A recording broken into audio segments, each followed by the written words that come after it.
Nous allons prendre 2 Samuel 12, versets 15 à 25, et nous allons aller dans Matthieu chapitre 1. 2 Samuel 12, versets 15 à 25, et Matthieu chapitre 1. Et Nathan s'en alla dans sa maison. L'Éternel frappa l'enfant que la femme d'Uri avait enfanté à David, et il fut dangereusement malade. David pria Dieu pour l'enfant et jeûna. Et quand il rentra, il passa la nuit couché par terre.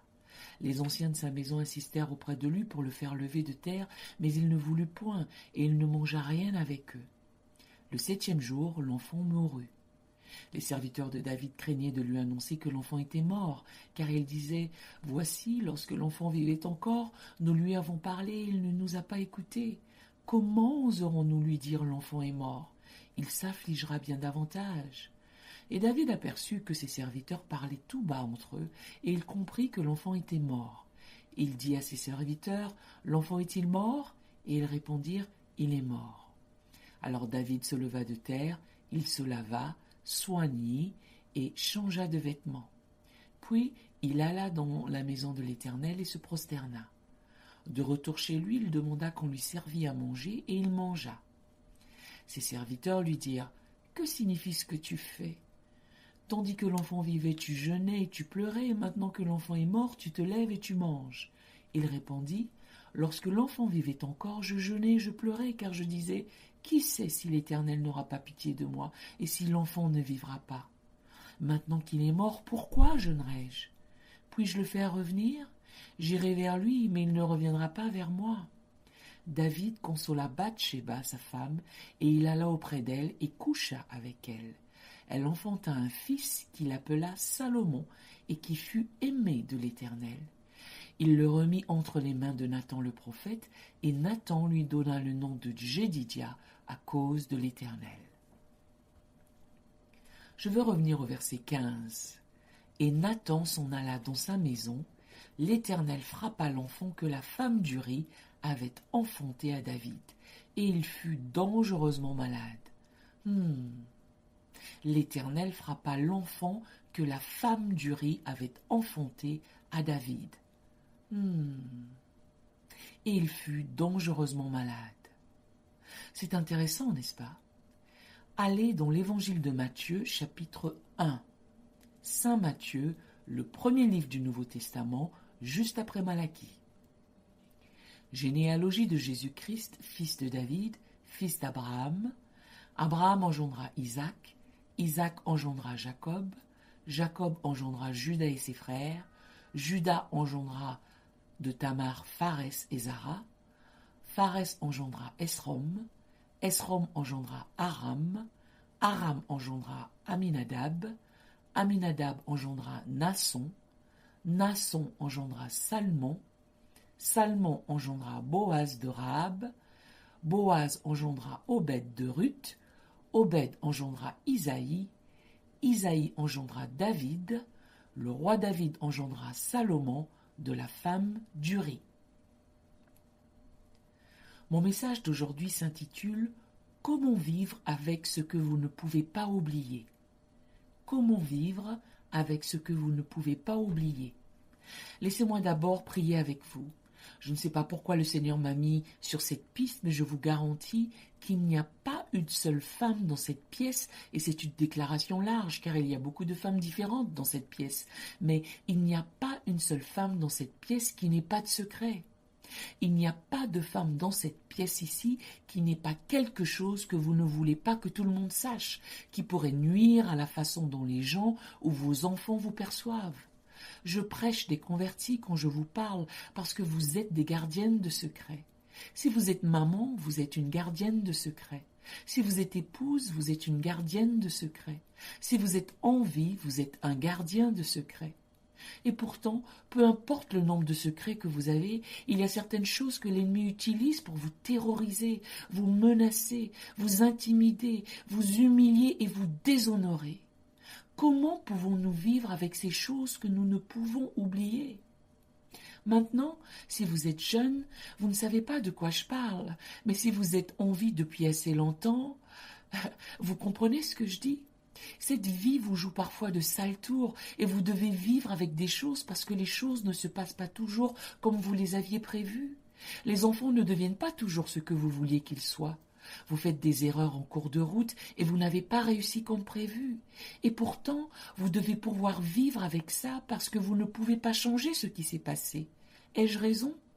Je veux que vous réfléchissiez dans ce sens pendant que j'enseigne, parce que j'ai un mot pour vous qui, je crois, vous fera marcher dans la victoire, malgré ce que vous avez vécu, malgré ce que vous avez peut-être traversé. Vous seriez choqués par ce qu'il y a dans cette pièce. Mais avant la fin de cet après-midi, je pense que nous allons débloquer certaines choses et cela vous donnera une grâce et une paix que vous n'aviez pas auparavant. Prions. Père, je te remercie pour l'opportunité que tu m'as donnée de partager la parole de Dieu avec les femmes de Dieu.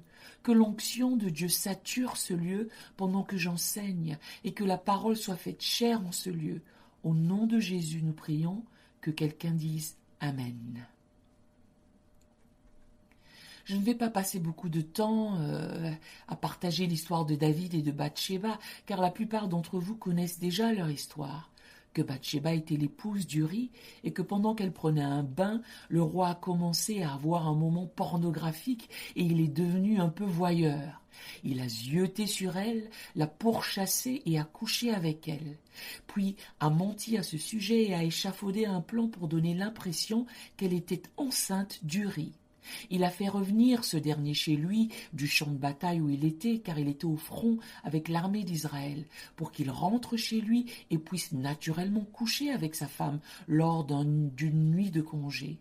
Et ce serait son alibi pour la grossesse de Bathsheba. C'est intelligent et c'était pas mal, mais c'était intelligent. Mais Dieu permettra que même les plans les plus intelligents tournent mal pour vous montrer qu'il est Dieu, qu'il est absolu et qu'il a toujours le contrôle. Cela n'avait jamais traversé l'esprit de David qu'Uri lui soit si attaché, au point de refuser de rentrer chez lui pour coucher avec sa femme lors de sa seule nuit de congé.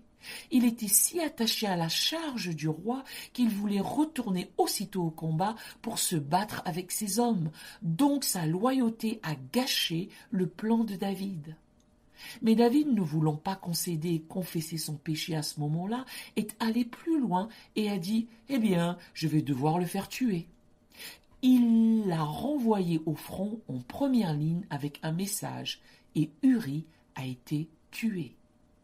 J'aimerais avoir le temps de simplement parler d'Uri, parce que vous devez comprendre que ce n'est pas seulement l'adultère de David qui a fait tomber le péché sur sa propre tête, mais David a rompu une alliance sérieuse avec Uri. Et j'enseigne souvent sur comment vous devez faire attention à la façon dont vous traitez les gens qui sont sous vos ordres. Je crois que c'est la raison pour laquelle Dieu ne cesse d'évoquer Uri dans la vie de David. C'est la raison pour laquelle Nathan est venu voir David et a dit « Tu avais toutes ces brebis, et Uri n'en avait qu'une, et tu as pris son seul agneau. » Parce que le péché de David était contre Uri. Uri était attaché à lui et avait une alliance avec lui. Et vous devez faire attention lorsque vous êtes dirigeant à la façon dont vous traitez les gens qui sont sous vos ordres, car si vous utilisez leur loyauté pour les détruire, Dieu vous jugera. C'est un principe du pouvoir que vous devez comprendre, car quand Dieu vous met en position d'autorité, il regarde comment vous gérez les gens qui sont sous vos ordres, et cela pourrait être un obstacle à votre relation avec le Seigneur. C'est pourquoi Dieu a dit aux maris que si vous ne traitez pas bien votre femme, vos prières seront entravées. Je regarde comment tu gères le pouvoir et si tu ne le gères pas correctement, je vais te malmener parce que tu n'es pas soumis correctement. Entendez-vous ce que je vous dis ? Maintenant, vous devez aussi faire attention à ça, tandis que Dieu s'apprête à vous élever et à vous mettre dans une position d'autorité afin de ne pas devenir arrogant et imbu de votre personne au point où vous commenciez à maltraiter des gens qui vous sont fidèles parce que Dieu vous jugera à cause de cela. Suivez-vous ce que je dis ? C'est drôle comment nous pouvons juger les autres et être nous-mêmes coupables de ces choses. À vrai dire, nous avons tous été hypocrites à un moment ou à un autre. Nous avons jugé quelqu'un ou l'enfant de quelqu'un très durement. Mais quand votre enfant s'est retrouvé dans la même situation, vous vouliez que toute l'Église jeûne pour lui, et vous avez sorti tous vos super versets, mais vous n'aviez pas de miséricorde pour les autres. Et donc Dieu commence à s'occuper du cas de David, et il commence par son cœur. Maintenant, David essaie de corriger ce qui est devenu une crise dans sa vie. Une crise. De toutes les choses merveilleuses que David a faites, trop nombreuses pour être comptées ici, David est probablement plus connu pour son incident avec Bathsheba, la femme d'Uri, qu'autre chose. Toutes les victoires qu'il a eues, tous les instruments qu'il a fabriqués, rétablissant un nouveau style d'adoration et de louange, David était en avance sur son temps. Il a pu accéder au Saint des Saints, à rapporter l'arche de l'alliance de la maison d'Obed-Édom. Il a réussi à combattre tous les Philistins et à ramener la gloire de Dieu dans le tabernacle par la louange et l'adoration. David était en avance sur son temps, un formidable leader, un puissant guerrier, fort dans la bataille, assez fort pour combattre et détruire des centaines d'hommes par sa propre épée. David a enlevé les prépuces d'une centaine d'hommes et les a jetés aux pieds du roi. Il était puissant au combat et pourtant assez sensible pour écrire de la poésie, assez créatif pour créer des instruments. David était exceptionnel, mais cet incident a gâché toute sa vie. N'est-ce pas drôle comment un moment de faiblesse, de passion ou de folie peut gâcher une carrière explosive et entacher le restant de votre vie? Et les gens vous définiront par une seule erreur, mais ils oublieront tout ce que vous avez fait de positif. Il existe une certaine vulnérabilité en tous, même si tout le monde veut être sous les feux des projecteurs, ils veulent la lumière, mais ils ne peuvent en supporter la chaleur. Vous ne pouvez pas avoir de lumière vive sans avoir de chaleur brûlante. Ça va de pair. Donc, avant de vouloir les projecteurs, évaluez-en d'abord la chaleur, car il y a beaucoup de chaleur sur cette scène. Et David était sur cette scène. Il avait les projecteurs sur lui, et il a dû faire face à la chaleur, car on ne peut pas toujours séparer l'un de l'autre. Et tout d'un coup, il est dans une situation où son nouveau-né, là, avec la femme d'Uri, est malade. Et Dieu dit que le bébé va mourir. David s'enveloppe alors d'un sac et de cendres pour prier contre cette terrible condition. C'est curieux. Quand nous lisons ce texte dans Samuel à propos de cet incident, Dieu continue d'appeler Bathsheba la femme d'Uri. Et chose intéressante, Uri est déjà mort. N'est-ce pas drôle de voir comment quelque chose peut être mort et bien fini, mais les gens en parlent toujours? Ça ne part pas. Ça ne part pas. Ça fuit, ça dévore, ça déborde, et vous essayez de continuer à vivre en disant que tout ça c'était avant et que vous êtes dans un autre temps de votre vie maintenant. Mais pour quelqu'un ce n'est pas fini et il ne cesse d'évoquer votre passé. Vous seriez choqué de savoir ce qu'il y a dans cette pièce. Vous seriez choqué de savoir qui est dans cette pièce. Oh oui, je ne parle pas des gens connus, il y a des gens connus ici, il y a des gens prestigieux et importants. Pour moi, de toute façon, tout le monde est important, mais je ne parle pas du tout de ce genre de choses. Vous seriez choqué de savoir ce qu'il y a dans cette pièce. Il y a des médecins, des avocats, des juges et des experts comptables, des propriétaires d'entreprises, des entrepreneurs, des femmes de Dieu, des femmes qui entrent dans le ministère en plein combat pour le Seigneur, des pasteurs, des épouses de pasteurs, des femmes d'influence, des écrivains, des enseignants exceptionnels. Mais ce n'est pas de cela dont je parle aujourd'hui. Vous seriez choqués par le nombre d'avortements qu'il y a dans cette pièce, le nombre d'expériences lesbiennes dans cette pièce, le nombre d'affaires adultères dans cette pièce et le nombre de personnes déshonnêtes. Vous n'avez pas vraiment de diplôme, mais vous avez dit que vous l'aviez et vous avez obtenu le poste sans que qui que ce soit sache que vous n'avez pas obtenu de votre diplôme. Vous n'avez fait que prendre des cours de commerce et vous n'avez même pas de diplôme dans ce domaine, mais vous croisez les doigts et vous prenez l'air important. Mais les gens ne connaissent pas qui vous êtes vraiment. Vous seriez choqués par tous ceux qui sont venus ici lourdement endettés, fichés, mauvais payeurs, non solvables, et qui retiennent leur souffle à la caisse car ils ne savent pas si la carte va passer ou pas. Vous seriez choqués, Vous seriez choqués par les histoires laides, étranges, inhabituelles, des femmes qui sont enceintes par leur père, leur oncle, qui ont été agressées, violées, maltraitées et ostracisées. Parce que si vous vivez assez longtemps, des choses se produisent en cours de route. Elles arrivent, elles arrivent. Elles surviennent tôt dans la vie. Parfois, elles se produisent au milieu de votre vie. Parfois, elles se produisent parce que vous traversez une crise. Parfois, elles arrivent parce que vous avez un chagrin. Parfois, elles se produisent parce que vous n'écoutez personne. Il y a 1000 façons de se tromper, 1000 façons de se tromper. Et une seule façon de bien faire, mais il y a 1000 façons de se tromper, et n'importe lequel de ces chemins peut vous mener sur le mauvais chemin, et vous seriez surpris de voir que quand vous traversez des choses, et que vous réussissiez à les dépasser, chaque fois que vous essaierez d'aller au-delà, quelqu'un vous les rappellera, quelqu'un mentionnera ce problème, ou citera votre nom avec ce problème. Et ici, dans ce texte, cette femme est maintenant la première dame d'Israël. Elle est en position de proéminence. Elle a des chariots qui la font entrer, sortir. Elle a des médecins à sa disposition à tout moment. Elle est arrivée dans un lieu de prestige. Elle est maintenant mariée à l'échelon supérieur d'Israël. Elle a maintenant un tailleur pour confectionner toutes ses tenues et robes personnalisées. Ses chaussures sont faites sur mesure. Ses bijoux sont fabriqués et conçus de telle manière qu'être l'épouse du roi signifiait que même lorsque vous mourriez entourée de bijoux, de richesse et de majesté.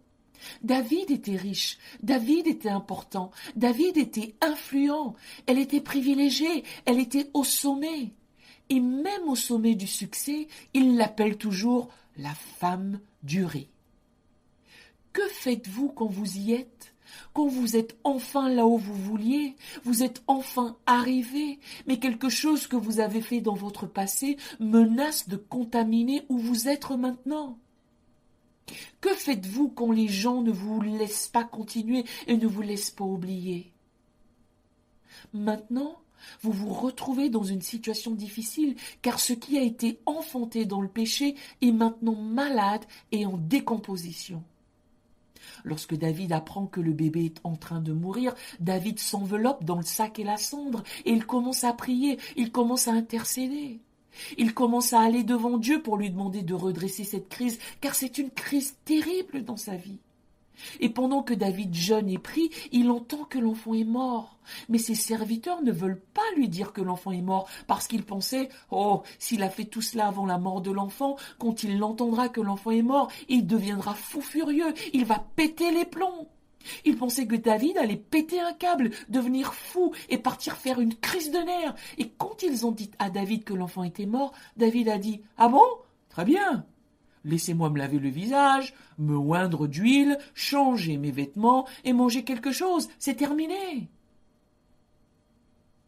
Mais ce n'était pas fini pour la femme d'Uri. C'est intéressant de voir à quel point les hommes lâchent beaucoup plus facilement les choses que les femmes. Vous verrez très rarement un homme amoureux de quelqu'un qu'il n'a pas vu depuis 5 ans et qui continue de croire en Dieu que d'une manière ou d'une autre, ils vont se remettre ensemble. Je vais vous dire, laissez-moi vous dire quelque chose, mes sœurs. Nous, les hommes, nous pleurons dur, mais nous ne pleurons pas longtemps. Nous faisons une crise, disons que nous ne pouvons pas vivre sans vous, on étouffe tellement, nous sommes bouleversés et nous ne savons pas ce que nous allons faire si vous ne revenez pas. Tu dois me revenir, je ne peux pas vivre sans toi, tu es ma vie, reviens à moi. Mais si vous ne revenez pas, nous trouvons quelqu'un d'autre. Je vous le dis, c'est un fait, nous trouvons quelqu'un d'autre. Ne vous faites pas désirer, car nous trouverons quelqu'un d'autre. Nous pouvons être vieux, estropiés et aveugles, mais nous trouverons quelqu'un d'autre. On peut être gros, chauve, avoir les jambes arquées et les dents de travers, mais nous trouverons quelqu'un de bien, de beau et de merveilleux. Nous aurons quelqu'un d'autre. Je suis pasteur depuis 32 ans et j'ai rarement vu un homme venir devant l'autel me demander de prier pour que sa relation s'arrange, parce qu'il est toujours fou amoureux de quelqu'un qui est parti et qui a épousé quelqu'un d'autre, car il sait dans son cœur qu'elle n'est pas censée être avec l'homme avec lequel elle est, qu'il est toujours le mari dont elle a besoin, et même si elle est mariée à quelqu'un d'autre, dans l'esprit ils sont toujours mariés. Les hommes ne restent pas mariés dans l'esprit si rien ne se passe dans la chair. Rien ne se passe dans l'esprit. Non mais c'est vrai, il faut que vous sachiez la vérité. Mais les sœurs peuvent se marier dans l'esprit. Je ne comprends pas ce que c'est que le mariage dans l'esprit. Je vous le dis, je n'ai aucune révélation à ce sujet. Je ne l'ai pas. Vous savez, si nous ne devenons pas une seule chair, à ma connaissance, nous ne devenons rien d'autre. Mais vous pouvez être amoureuse d'une photo. Non, vous n'avez même pas besoin d'avoir de photo, vous pouvez avoir son eau de Cologne. Et chaque fois que vous sentez son mouchoir avec son eau de Cologne dessus, ça vous ramène vers lui. Seigneur, vous ne voyez pas d'homme renifler un chiffon disant « Oh mon Dieu, nous ne faisons pas ça !» Vous devez réaliser que vous avez été créé non seulement pour donner la vie, mais aussi la préserver. Vous prenez soin des gens. C'est pourquoi, quand les petits-enfants se blessent et qu'ils ont une bonne maman, ils courent vers vous et ignorent tout le monde pour arriver à sa maman parce que maman prendra soin de lui. Oh, viens voir maman, mon bébé. Il est où le bobo? La maman prend soin. Elle a une poitrine, elle vous nourrit. Le bébé vit de son allaitement. C'est une nourricière. Elle n'est pas seulement une donneuse de vie, c'est une nourricière et c'est une chose merveilleuse quand nous parlons de bébé. Mais c'est une chose terrible quand vous commencez à parler de douleur. Parce que de la même manière que vous nourrissez la vie, vous nourrissez la douleur. Et quand la douleur descend en vous, si vous ne marchez pas dans la parole, vous vous accrocherez à la douleur pendant des années, la porterez à vos seins, la nourrirez dans vos reins et vous maintiendrez cette douleur vivante. Vous la maintiendrez en vie parce que vous ne lâchez pas prise. Je ne comprends pas ça en tant qu'homme, moi. Moi, je lâche prise. Je te laisserai aller, je te libérerai, je me déconnecterai, je te sortirai de ma liste d'amis. Terminé, à nous revoir. Nous sommes finito. C'est fini, je te le dis tout de suite. Je n'ai pas besoin de me fâcher, je n'ai pas à me retourner. Je peux te couper de la photo comme si tu n'y étais pas. Je ne ressentirai aucune hostilité, aucune colère. Je ne ressentirai rien. Tu es parti, je peux oublier que ta maman t'a eu. Je vous le dis. Pas de souci, je peux me libérer. David s'est lavé le visage et c'en était fini. Mais Bathsheba était toujours en deuil, et à juste titre.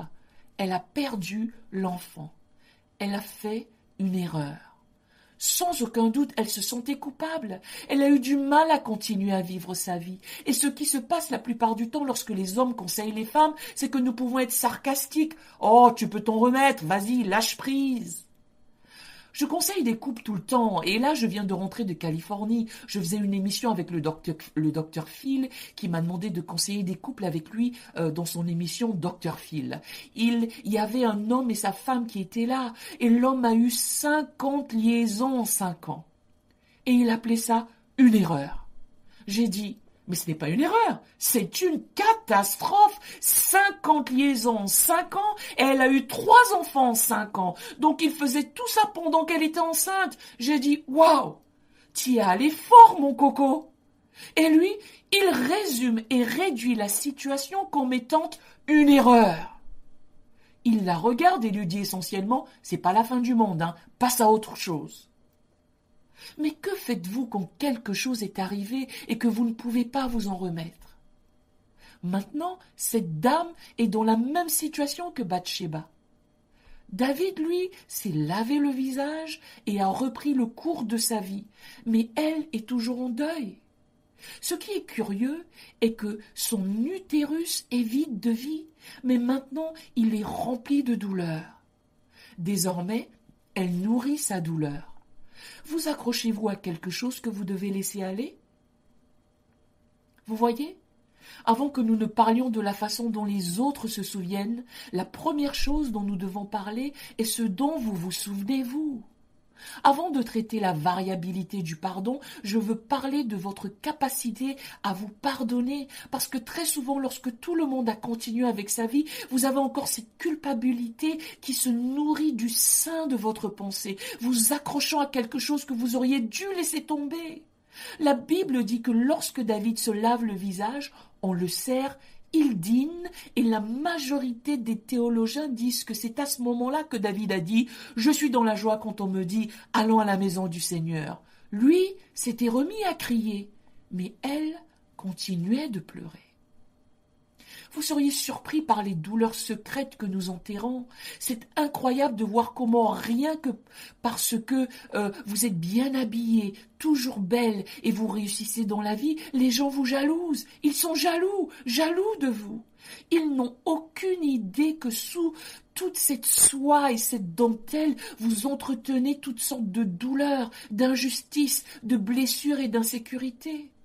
Vous les avez avec vous, mais vous continuez de vivre avec, à sourire, à bien vous habiller et bien vous présenter, et personne ne sait qu'en dessous de tout ça, vous êtes vulnérable, fatigué, peu sûr de vous, inquiète, opprimé, et vous devez batailler ce qui ne vous aime pas.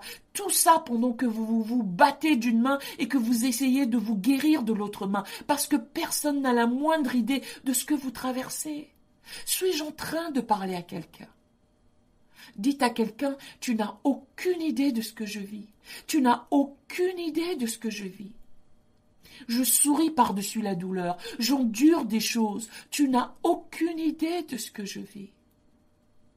Je me souviens une fois, ma femme est tombée malade. Elle a attrapé la grippe ou quelque chose du genre. Elle toussait, reniflait. Et en même temps, elle préparait les enfants pour l'école, s'occupait de tout le monde, repassait quelque chose pour moi et faisait ces choses à elle. Je lui ai dit, tu n'as pas l'air bien.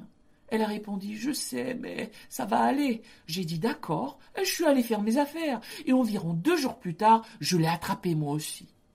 Alors, normalement, je n'attrape rien d'elle, car quand elle tombe malade, vous savez, je la mets en quarantaine. Je prie pour qu'elle ait la force de Dieu, je prononce une parole de foi, et lorsque nous allons nous coucher, elle regarde à l'est et moi vers l'ouest, et je prie pour sa délivrance. Je ne sais pas comment c'est arrivé, je suppose que c'était dans un moment de faiblesse, je ne sais pas ce qui s'est passé. Bref, je l'ai eu. Eh bien, quand je l'ai eu, je toussais, je ne pouvais pas bien respirer, j'avais la nausée, j'étais affligée, j'étais malade, j'ai annulé tous les rendez-vous, j'ai dit à tout le monde que je n'irais nulle part, ne ferais rien du tout, je voulais juste ma soupe de nouilles au poulet, je voulais ma tétine et ma maman. Allez chercher ma maman, je suis malade. Et je lui ai dit, c'est ce que tu avais? Tu te sentais comme ça? Elle a dit, mais oui, mais j'ai continué. J'ai dit, mais pourquoi? Pourquoi veux-tu continuer quand tu te sens si mal? Pourquoi ne t'arrêtes-tu pas? Tu es assez importante pour prendre un jour de congé, pour te remettre sur pied. Moi, je ne comprends pas comment vous pouvez faire toutes ces choses comme si ce que vous ressentez n'avait pas de valeur. Pourquoi vous devez vous arrêter parfois? Vous devez vous arrêter et dire « Attends un instant, je suis importante aussi et je dois surmonter cela pour continuer ma vie. » Je ne sais pas à qui je parle aujourd'hui, mais avant de pouvoir passer au niveau suivant, vous devez vous débarrasser des choses qui sont derrière vous afin de vous libérer pour poursuivre votre avenir. Je suis fatiguée de voir ces singes religieux crier partout dans l'église, mais ils ne sont pas délivrés. Fatiguée de les voir danser, sautiller et hurler, remplis de l'esprit, tomber et parler en langue, tout en étant aussi haineux, liés et frustrés. Passons aux choses sérieuses. Je veux voir des gens vraiment délivrés et libérés. Navré de vous décevoir, mais si tous les cris que vous entendez dans cette conférence étaient vrais, les gens ressusciteraient d'entre les morts, des malades marcheraient, des gens liés seraient déliés, mais parce que nous crions pour des calamités, des catastrophes, des crises, des troubles émotionnels, nous faisons beaucoup de bruit, mais nous ne produisons aucune puissance, parce qu'avec Dieu, vous devez vous arrêter, vous occuper de certaines choses afin de passer au niveau supérieur. Serrez la main de quelqu'un et dites « Je veux passer au niveau suivant ». Je ne peux pas avoir des choses qui me tiraillent, me tirent, m'écartèlent, me maintiennent vers le bas et me tirent en arrière. Pour passer au niveau suivant, je dois être libre, libéré et délié. Gloire à Dieu. Regardez votre voisine et dites « quelque chose va se passer dans ta vie ».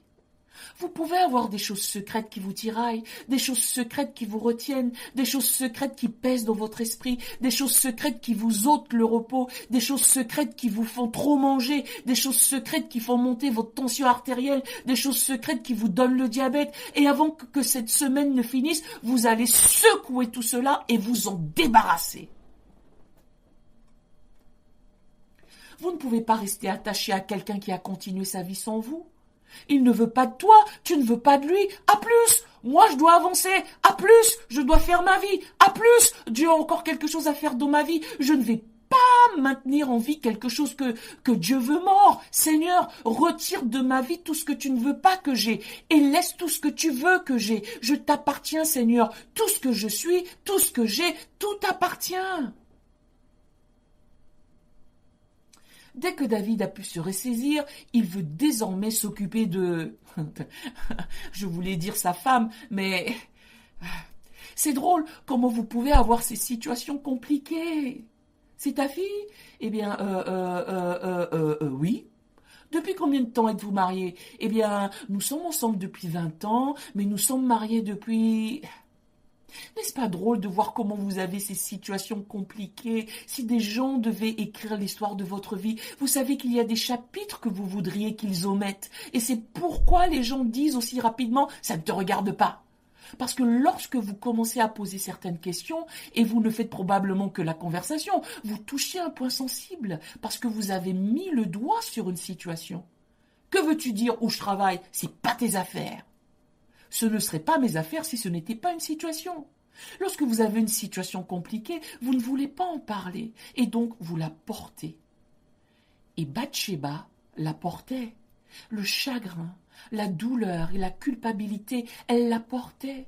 David était libre, il est retourné à l'église danser, il a mangé un grand dîner de côtelettes d'agneau avec pommes de terre au four et un peu de crème dessus, ciboulettes, oignons, petits pains, fromage, salade César. Et elle ne pouvait pas manger. Elle ne pouvait pas boire parce qu'elle le nourrissait toujours. Et la Bible dit, David est venu pour la réconforter. Et ce mot réconfort signifie tranquilliser, lui faire passer la douleur, la calmer, la faire sortir de cette routine endeuillée, l'amener dans un lieu de guérison. Pourquoi? Peut-être parce que David sait qu'il y a un roi en elle. Il sait qu'il y a un roi qui sortira de cette femme en deuil, qui projetterait la lignée par laquelle le Christ lui-même serait né. Que cette femme avec sa situation fut sur le point de produire un Salomon, un enfant bien-aimé de Dieu, qui perpétuerait la lignée pour laquelle l'agneau de Dieu lui-même serait né. Et ne me dites pas que Dieu a utilisé la femme d'Uri parce qu'il n'avait personne d'autre. Il aurait pu utiliser Abigail, il aurait pu utiliser Michal, il aurait pu utiliser l'une des centaines et des centaines de concubines que David avait, mais il a choisi une femme compliquée, nantie d'une situation compliquée. Et il a dit, si j'arrive à te faire cesser de pleurer sur ton passé, je vais te montrer comment je peux utiliser ton passé pour déterminer ton avenir. Pourquoi Dieu place-t-il des rois dans des situations compliquées? Chaque femme de Dieu talentueuse, ointe et puissamment utilisée par lui que j'ai rencontrée viennent de situations compliquées. En fait, chaque PDG de renom extrêmement doué et prestigieux que j'ai rencontré, chaque artiste doué et talentueux ou écrivain que j'ai rencontré viennent de situations compliquées. Abraham Lincoln a raté tout ce qu'il a fait. Il a échoué à chaque épreuve, n'a pas gagné les primaires, n'a pas gagné d'élections, a abandonné l'école, a eu toutes sortes de problèmes et a fini par être l'un des présidents les plus légendaires de notre pays. Le fondateur de Wendy's, Dave Thomas, n'avait même pas de diplôme, situation compliquée, assez talentueux pour marcher avec les personnes les plus intellectuelles autour de lui, mais lui-même n'avait pas de diplôme. Bill Gates non plus. Vous seriez surprise par les personnes qui survivent à une situation compliquée et qui se lèvent par leurs dons comme des mères célibataires douées qui deviennent PDG de société. Maintenant, vous êtes arrivés sous les projecteurs, mais vos tâches se révèlent dans la lumière. Maintenant, vous êtes la première dame. Oui, vous êtes la première dame, mais vous avez quelques situations. Je sais que vous n'allez rien dire aujourd'hui parce que vous avez votre maquillage, mais lorsque vous vous lavez le visage la nuit, vous pouvez être vous-même. Il y a des situations ici, il y a des problèmes ici. En fait, vous ne pouvez pas faire sortir l'huile de l'onction de Dieu sans pression. C'est la pression et la douleur qui sécrètent l'onction de Dieu en premier lieu. Et à celui à qui on donne beaucoup, on demande beaucoup. Et Dieu connaît la bonne pression pour faire sortir l'huile de votre vie. Vous ne priez pas parce que vous êtes sainte et parfaite, vous priez parce que vous avez désespérément besoin du Seigneur chaque jour, chaque heure, chaque minute. Et sans lui, vous ne pourrez pas y arriver. Entendez-vous ce que je dis? Donc David la réconforta. Il la réconforta. Le réconfort l'éloigne de la crise. Dieu veut vous guérir afin que vous puissiez aller de l'avant. Pas pour que vous simuliez votre liberté, parce que votre esprit n'est pas libre. Vous vous battez dans l'esprit. Vous êtes un combattant de kung-fu dans l'esprit. Votre esprit n'est pas libre. Vous êtes lié, vous n'êtes pas libre, mais Dieu veut que vous soyez libre. David l'a réconfortée, puis il a couché avec elle. Et tout à coup, cette femme qui est dans une situation compliquée, que la Bible appelle la femme d'Uri, qui a une situation si difficile que même après la mort de l'enfant, nous continuons à en parler, porte maintenant le prochain roi d'Israël. Mesdames, mes sœurs, avez-vous une idée de ce que vous portez ? Si vous pouviez laisser aller la douleur, la culpabilité et la condamnation, cet utérus qui s'est livré à l'adultère et à la fornication, qui est tombé enceinte à cause d'une liaison illicite, c'est cet utérus-là qui engendrera le prochain roi d'Israël. Vous parlez de vous repositionner, mais notre ami s'est repositionné à un autre niveau. Je vous le dis en ce moment, si vous pouvez supporter lorsque les gens lèvent les yeux au ciel quand on parle de vous, les remarques sarcastiques et les potins pendant qu'ils se coiffent, Dieu va ouvrir les écluses des cieux et répandre sur vous la bénédiction en abondance. Si vous pouvez supporter les gens qui chuchotent et vous regardent d'une drôle de façon et qui disent « Oh, elle, oh, je la connaissais quand... blablabla, j'ai entendu parler d'elle. » Si vous pouvez vivre avec la controverse, Dieu va ouvrir les écluses des cieux et répandre sur vous la bénédiction en abondance. Vous devez savoir qu'il y a un roi en vous. Touchez quelqu'un et dites « Il y a un roi en moi. » J'ai fait des erreurs. J'ai eu quelques problèmes, j'ai eu quelques revers, mais malgré tout ça, il y a un roi en moi. Quelqu'un m'a rejeté et a dit que je n'en valais pas la peine. Quelqu'un a mis son pied sur moi et m'a dit que je n'y arriverais jamais. Quelqu'un s'est moqué de moi et m'a dit que je n'avais ni don ni talent. Mais le Seigneur a mis un roi en moi. Il y a un roi à l'intérieur de moi. C'est pourquoi vous devez faire attention à qui vous dénigrez.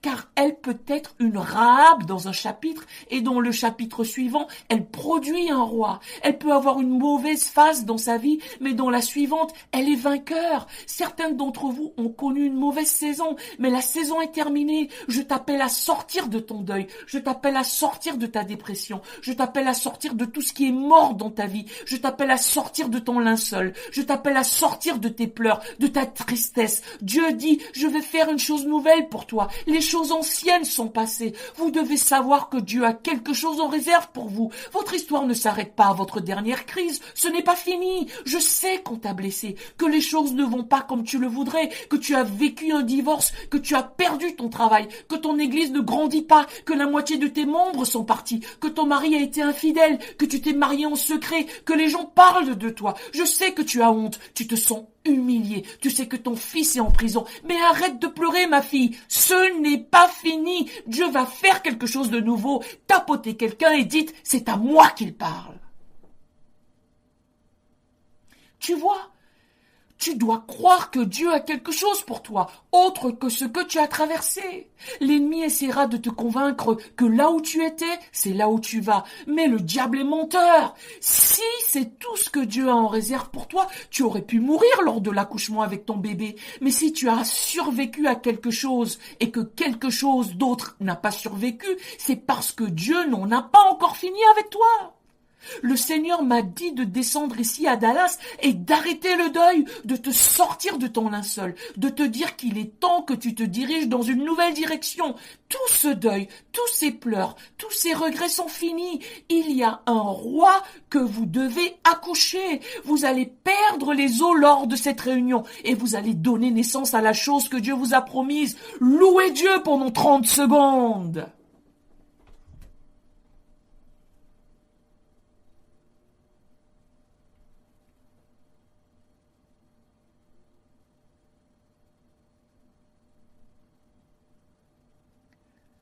Touchez cette femme et dites, il y a un roi en toi.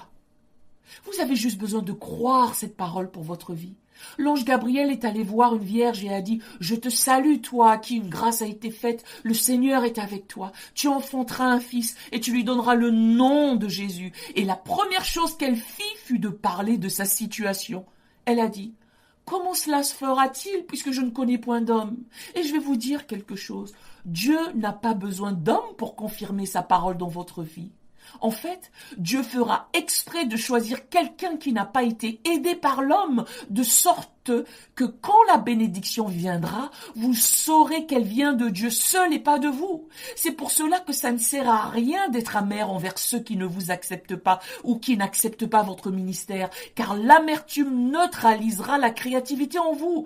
Quelqu'un ici aujourd'hui doit oublier tout ça. Je ne veux pas être amer, je veux être meilleur. Je ne veux pas être amer, je veux être meilleur. Je ne veux pas être amer, je veux être meilleur. Et Dieu s'apprêtera à faire de grandes choses dans votre vie. Puis-je aller plus loin? C'est ce qu'on appelle la bataille de parole. Ceci est une bataille de parole. Je veux que vous écriviez la bataille de parole. À chaque étape de ma vie, à chaque pas, il y a toujours eu une bataille de parole. Chaque entretien d'embauche auquel je suis allée, une partie de moi disait « tu vas l'avoir ce travail » et l'autre partie disait « tu sais que tu ne vas pas l'avoir, ils ne vont jamais t'embaucher ». Ces deux paroles se battent dans ma tête en même temps. D'une part, vous avez la foi, vous croyez simplement en Dieu pour des choses surnaturelles et d'autre part, vous vous dites que vous êtes stupide, bête, vieux, gros, qu'il est trop tard, que vous n'y arriverez pas, mais vous devez apprendre à vivre dans la bataille des paroles. Certaines de ces paroles viennent d'autres personnes, des choses qu'ils vous ont dites en chemin. Vous devez comprendre que la victoire n'est pas de leur faire changer d'avis, ce n'est pas ça la victoire. L'objectif n'est pas qu'ils cessent de parler de vous, ce n'est pas le roi que tu veux enfanter. Alors, ne t'arrête pas au milieu de l'enfantement de ton roi pour répondre à tes détracteurs. Laisse les critiques dire ce qu'ils veulent. En fait, tu as même besoin qu'ils le disent pour que Dieu puisse montrer à tes détracteurs que sa parole est plus forte que leur parole. Et il ne voulait pas qu'il t'aide, il ne voulait pas qu'il te donne de l'argent, parce que c'est lui qui va te donner l'argent. Il va t'ouvrir la porte, il va frayer le chemin, et ils vont se moquer, ils vont te montrer du doigt, ils vont évoquer ton passé, ils vont t'appeler la femme du riz, mais cela ne t'empêchera pas de produire Salomon, car c'est toujours dans le plan, ça va arriver, mais tu dois pouvoir vivre avec ce que tu ne peux pas oublier. Et je ne connais aucune personne extrêmement influente dans ce pays qui ne soit pas controversée. Et si vous pensez qu'elle n'est pas controversée, déménagez dans sa ville. Un prophète est sans honneur dans son propre pays. Bien sûr, vous allez être controversé. Et même si vous êtes loin, gentil et merveilleux, ils seront aussi sur votre dos. Alors qu'êtes-vous censé faire? Eh bien, vous vivez avec. Vous vivez avec. Vous vivez avec. Et vous savez pourquoi? Parce que votre témoin est au ciel, votre dossier est là-haut, et ce que Dieu a prononcé sur votre vie arrivera malgré et en dépit de ce qu'ils ont dit. Comment vivez-vous avec ce que vous ne pouvez pas oublier? Tout d'abord, vous devez comprendre que Dieu aurait pu choisir une femme plus facile. Il a choisi Bathsheba pour produire un roi à travers elle. Il aurait pu choisir une belle femme propre et politiquement correcte, mais ce n'est pas ainsi que la grâce opère. Là où le péché abonde, la grâce surabonde. En d'autres termes, la grâce est souvent peinte sur la toile du désespoir. Pourquoi fait-il cela? Dieu choisit les gens avec qui il y a controverse afin que la gloire lui revienne et non à eux. Il va donc utiliser quelqu'un qui a eu 5 maris et une situation et l'envoyer dans la même ville où elle couchait avec eux, lui disant « Je vais t'utiliser comme l'évangéliste qui ouvre la porte qui déclenche le réveil en Samarie. » J'aurais pu choisir quelqu'un d'autre, quelqu'un de nouveau, quelqu'un à l'extérieur de la ville. J'aurais pu choisir quelqu'un dont on ne parlait pas au salon de coiffure, mais non, je te veux. Et tu sais pourquoi? Parce que je vais te rendre si efficace que si tu n'étais pas controversée, tu serais devenue arrogante. Mais chaque fois que tu es sur le point de t'enorgueillir, tu vas entendre quelque chose qui te remettra à genoux. Quand même il me tuerait, je ne cesserai d'espérer en lui. Seigneur, tu m'envoies parmi les loups. Je suis vulnérable, Seigneur, mais je suis disposé à y aller, car je te fais confiance, car ta puissance s'accomplit dans ma faiblesse. Donc il ne cherche pas quelqu'un qui a tout, il cherche quelqu'un qui est à genoux et qui dit « Je ne peux pas parler sans toi, penser sans toi, je vis par ta miséricorde, je peux être détruite à tout moment, mais sans l'Éternel qui nous protégea, il nous aurait engloutis tout vivant. Merci pour la victoire, merci pour les épreuves, merci pour la gloire, et en passant, tu peux compter sur moi pour te louer et t'élever. » Alors il m'appelle la première dame, le nouveau PDG, le manager, dirigeante de la chorale. Mais Seigneur, tu sais que je suis la femme du riz. Tu sais où j'étais. Tu sais ce que j'ai fait. Tu sais les bêtises que j'ai faites. Tu sais comment j'ai souffert. Donc, moi je dis, à Dieu soit la gloire. Y a-t-il des témoins vrais et honnêtes dans ce lieu? À Dieu soit la gloire. Les voici donc tout au long du Nouveau Testament, prouvant la généalogie de Jésus-Christ, et ils évoquent toute l'aristocratie dont il est issu. Ils parlent des grandes femmes de Dieu, des femmes de foi, des hommes de foi, des gens comme Naomi, des grands hommes de Dieu comme Boaz et Obed. Ils parlent de tout cela dans la lignée de Jésus, et c'est tellement impressionnant, mais vraiment impressionnant. Tous alignés les uns après les autres, tous les patriarches sont alignés pour prouver l'authenticité de Jésus-Christ. Et quel nom voit-on apparaître? Et on aurait pu penser que le Saint-Esprit aurait essayé de cacher cela, parce qu'il n'était pas nécessaire de la mentionner. D'ailleurs, ils ne donnaient que la liste des hommes, n'est-ce pas? Ils n'ont pas dit à qui Obed était marié, ils n'ont pas dit à qui Isaïe était marié. Mais en ce qui concerne Salomon, le Saint-Esprit se met en 4 pour dire « Oui, vous savez que sa maman était la femme d'Uri ». Maintenant, tous ceux qui ont été mentionnés pouvaient marcher la tête très haute, fiers de leur sélection. Mais dans son cas, elle, c'était une autre démarche. Les mains levées au ciel et la tête courbée, elle a dû dire « Merci Seigneur, j'y suis arrivée par ta grâce, par ta miséricorde, j'y suis arrivée, par ton pardon, j'y suis arrivée. Je ne peux pas m'asseoir ici et prétendre que j'ai gagné le droit d'y être. Je suis la seule chose qui n'ait pas de sens dans cette histoire. Mais par ta miséricorde, j'y suis arrivé. À Dieu soit toute la gloire. À Dieu soit toute la gloire pour les choses qu'il a faites. Et voici ce à quoi Dieu veut que je vous prépare. Êtes-vous prête pour cela? Toi qui as des secrets, Dieu te dit, je vais te bénir. Je vais faire une alliance avec toi. Dieu a dit, je jure que je vais te bénir. Je vais faire de toi la tête et non la queue. Tu seras en haut et non en bas. Je jure que je vais t'ouvrir des portes. Je jure que ton don t'emmènera devant les hommes puissants. Je jure que toute arme forgée contre toi sera sans effet. Je jure que 6 000 tombent à ton côté et 10 000 à ta droite. Tu ne seras pas atteinte aussi longtemps que tu ne marcheras pas la tête trop haute. Chaque fois que tu invoques mon nom, humilie-toi devant moi, bénis mon nom, dont la louange, la gloire et l'adoration, et dis à tes enfants, sans l'Éternel qui me protégea, il m'aurait englouti tout vivant. Nous espérons de tout cœur que ce message changera votre vie.